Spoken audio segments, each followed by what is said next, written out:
Spiritual Reality and Junior Youth. Baha'u'llah tells us that an individual reaches the beginning of maturity at the age of 15, when laws such as those dealing with obligatory prayer and fasting become binding. Viewed from this perspective, the years immediately before that age take on special significance. It is during those few years that the transition from childhood to the period of youth occurs. The sudden and rapid changes generally associated with this transition, physical, intellectual, and emotional, influence behavior in a number of ways. By the age of 12, signs of transition have begun to appear. Many youngsters will grow more physically over the next 3 to 4 years than at any other time of their lives. They will gain in height and body mass and will experience hormonal changes. Boys will develop deep voices, and girls will begin to form the physique of young women. Both will go through puberty, acquiring the physical ability to beget children. The physical and emotional changes that a person experiences during this period are interrelated. Excitement over the emergence of new powers and an eagerness to wield them are accompanied by awkwardness, sensitivity, and feelings of anxiety. These emotions may give rise to contradictory behavior.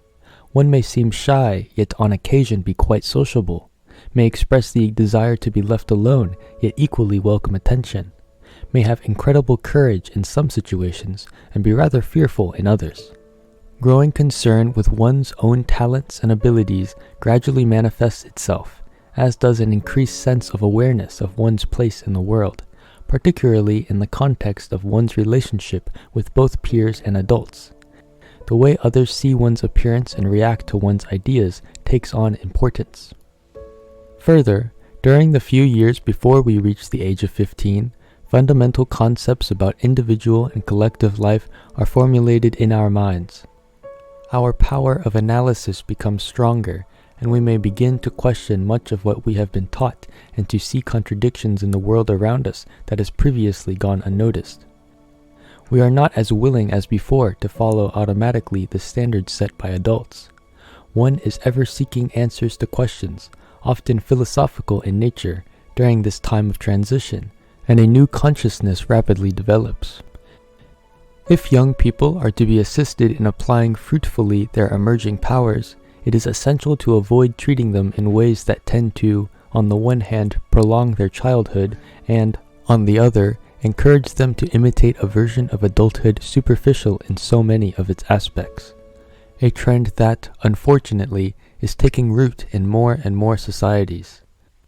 Abdu'l-Baha indicates, after a time he enters the period of youth, in which his former conditions and needs are superseded by new requirements applicable to the advance in his degree. His faculties of observation are broadened and deepened. His intelligent capacities are trained and awakened. The limitations and environment of childhood no longer restrict his energies and accomplishments. Why do junior youth need spiritual education at this time? It is extremely difficult to teach the individual and refine his character once puberty is past. By then, as experience hath shown, even if every effort be exerted to modify some tendency of his, it all availeth nothing. He may perhaps improve somewhat today, but let a few days pass and he forgetteth, and turneth backward to his habitual condition and accustomed ways. What spiritual exercises are in this empowerment program? Rising awareness during adolescence can be directed towards one of two ends, towards submission to the will of God and self-sacrificing service to humanity, or towards captivity in the prison of self and passion. Abdu'l-Baha makes clear, the individuality of each created thing is based upon divine wisdom, for in the creation of God there is no defect. However, personality has no element of permanence. It is a slightly changeable quality in man which can be turned in either direction. For if he acquire praiseworthy virtues, these strengthen the individuality of man and call forth his hidden forces. But if he acquire defects, the beauty and simplicity of the individuality will be lost to him, and its God-given qualities will be stifled in the foul atmosphere of self. Know that the influence and perception of the human spirit is of two kinds. That is, the human spirit has two modes of operation and understanding. One mode is through the meditation of bodily instruments and organs. Thus it sees with the eye, hears with the ear, speaks with the tongue. The other mode of spirit's influence and action is without these bodily instruments and organs. The empowerment program is to exercise spiritual influence through action in serving communities. We live in an age when an aggressive materialistic culture is invading every facet of life.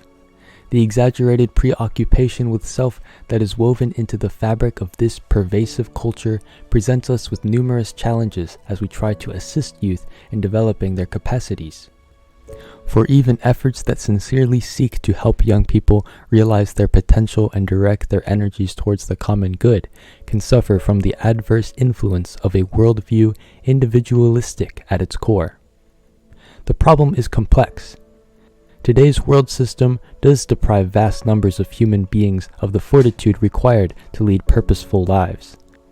Therefore, confidence in one's moral strength is an issue to be addressed. It crushes people's true identity. Therefore, the realization of one's noble aspirations is a legitimate concern. It makes multitudes oblivious of the life of the soul. Therefore, discovery of one's true potential deserves attention.